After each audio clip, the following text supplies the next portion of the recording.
नमस्कार, AGCNN news पर आपका स्वागत है। मैं हूं मनीषा राणा। प्रस्तुत है आज का मुख्य समाचार। सांसद जेपी नड्डा ने पीएम मोदी को उनके जन्मदिन पर दी बधाई। आज 17 सितंबर को भारतीय राजनीतिज्ञ तथा वर्तमान भारतीय जनता पार्टी के राष्ट्रीय अध्यक्ष एवं भारत के वरिष्ठ सदन राज्यसभा के सांसद जेपी नड्डा ने प्रधानमंत्री मोदी को उनके जन्मदिन पर बधाई दी। सांसद जेपी नड्डा ने कहा, आज के दिन हमारे प्रिय प्रधानमंत्री श्री नरेंद्र मोदी जी का जन्म दिवस है। भाजपा हर वर्ष इसे सेवा दिवस के रूप में मनाती है। 17 सितंबर से लेकर 2 अक्टूबर तक हम इसे सेवा पखवाड़ा के रूप में भी मनाते हैं। मैं सांसद जेपी नड्डा अपनी ओर से और भाजपा के करोड़ों कार्यकर्ताओं की ओर से प्रधानमंत्री जी को उनके जन्म दिवस पर हार्दिक शुभकामनाएं देता हूं और उनके स्वस्थ जीवन की कामना करता हूं। आज के दिन जो हमारे और हम सब के प्रिय प्रधानमंत्री सम्माननीय मोदी जी का आज जन्म दिवस है और भारतीय जनता पार्टी हर साल की भांति इसे सेवा दिवस के रूप में भी मनाती है और 17 सितंबर से लेकर 2 अक्टूबर तक गांधी जयंती तक हम इसे सेवा पखवाड़ा के रूप में भी मनाते हैं। हम सबको मालूम है कि प्रधानमंत्री मोदी जी ने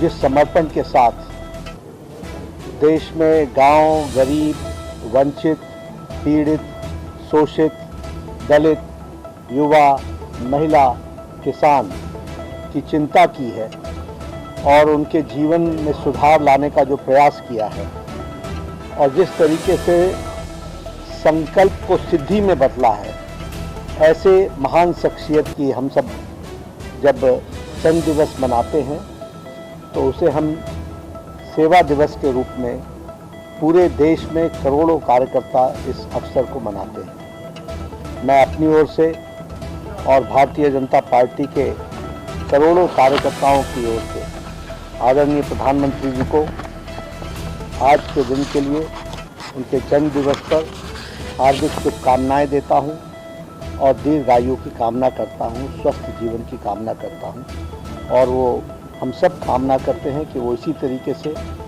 देश की सेवा में और देश की सेवा के साथ साथ मानवता की सेवा में उनका पूरा योगदान जो लगा है उसमें हम सब लोग जुड़कर उनको ताकत प्रदान करें। आज का दिन विश्वकर्मा दिवस भी है और आज ही के दिन प्रधानमंत्री मोदी जी ने तीसरी बार प्रधानमंत्री के रूप में जो कार्य संभाला उसके 100 दिन भी पूरे हो गए। इसलिए यह दिन बड़ा विशेष है और जैसा मैंने बताया कि हम सेवा पखवाड़ा मना रहे हैं जिसमें हम रक्तदान, वृक्षारोपण, समाज सेवा, मलिन बस्तियों की सफाई, स्वच्छता अभियान, ऐसे बहुत से अभियान हम सब लोग लेने का काम हम लोगों ने लिया है जिसकी शुरुआत आज के दिन हुई। मैं यहाँ ये भी कहना चाहता हूँ कि 100 दिन के उपलक्ष्य में आज से अगले 5-6 दिनों तक, एक सप्ताह तक जो कार्य 100 दिनों के अंदर हुए हैं वह विभिन्न विभागों के द्वारा, भारत सरकार के विभिन्न विभागों के द्वारा और विभिन्न हमारे सभी मंत्रियों के द्वारा उसके बारे में उसकी जानकारियाँ जनता तक पहुँचाई जाएंगी और जो हम जिस तीव्र गति से आदरणीय प्रधानमंत्री मोदी जी के नेतृत्व में मोदी 3.0 यानी तीसरी बार जो प्रधानमंत्री काल का कार्य है उसके 100 दिन के कार्य को भी हम जनता के सामने रखेंगे। हम ये आपको बताना चाहते हैं कि 100 दिन के अंदर ही 3 करोड़ प्रधानमंत्री आवास योजना के तहत मकान बनाने की मंजूरी और उस मकान बनाने का कार्य वह प्रारंभ हो गया है। उसी तरीके से 17वीं प्रधानमंत्री किसान सम्मान निधि यह भी रिलीज़ कर दी गई है और लगभग 2 लाख करोड़ रुपए से ज़्यादा किसान के खातों में जा चुका है और उसी तरीके से यूनिफाइड पेंशन स्कीम, इसकी भी मंजूरी भारत सरकार ने दे दी है।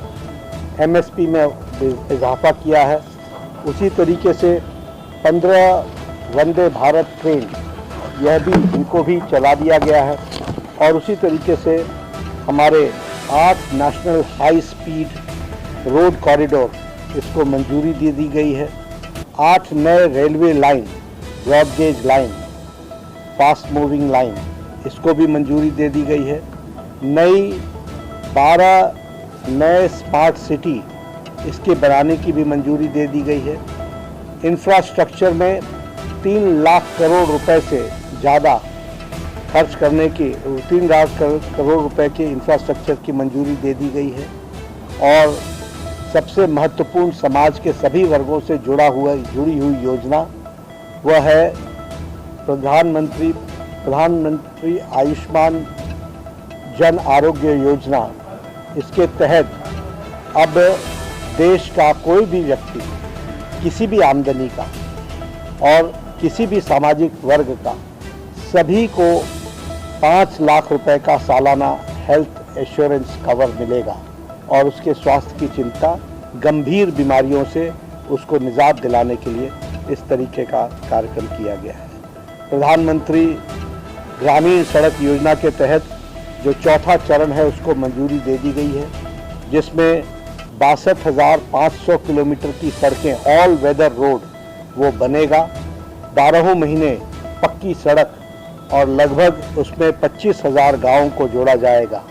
इस तरीके से मैंने बहुत सी योजनाएं 100 दिनों के अंदर पूरी हुई हैं, लेकिन मैंने आपके सामने प्रमुख मांगे, जैसे प्रधानमंत्री आयुष्मान भारत में सभी लोगों को हेल्थ कवर से 70 साल से ऊपर के लोगों से 3 करोड़ से ज़्यादा मकान बनाने की मंजूरी, 3 लाख करोड़ रुपए से ज़्यादा इंफ्रास्ट्रक्चर की मंजूरी, प्रधानमंत्री किसान सम्मान निधि की 17वीं किस्त को देना, 2 लाख करोड़ रुपए से ज़्यादा किसानों के खाते में पहुंचना, ये कुछ प्रमुख बातें आपके सामने मैंने रखी हैं। मैं इतना ही कहना चाहूँगा करोड़ों कार्यकर्ताओं की तरफ से और करोड़ों भारत की जनता की तरफ से प्रधानमंत्री जी को आज के इस जन्मदिन के अवसर पर हम बहुत बहुत शुभकामनाएं देते हैं और ईश्वर से प्रार्थना करते हैं उनको दीर्घायु मिले और वो समाज की लंबे समय तक देश की और मानवता की सेवा में जिस तरीके से संकल्प के साथ जुटे हैं उनको सिद्धि मिले। इन्हीं शब्दों के साथ मैं अपनी बात को समाप्त करता हूँ। आज के लिए बस इतना ही। मुझे दीजिए इजाजत। नमस्कार।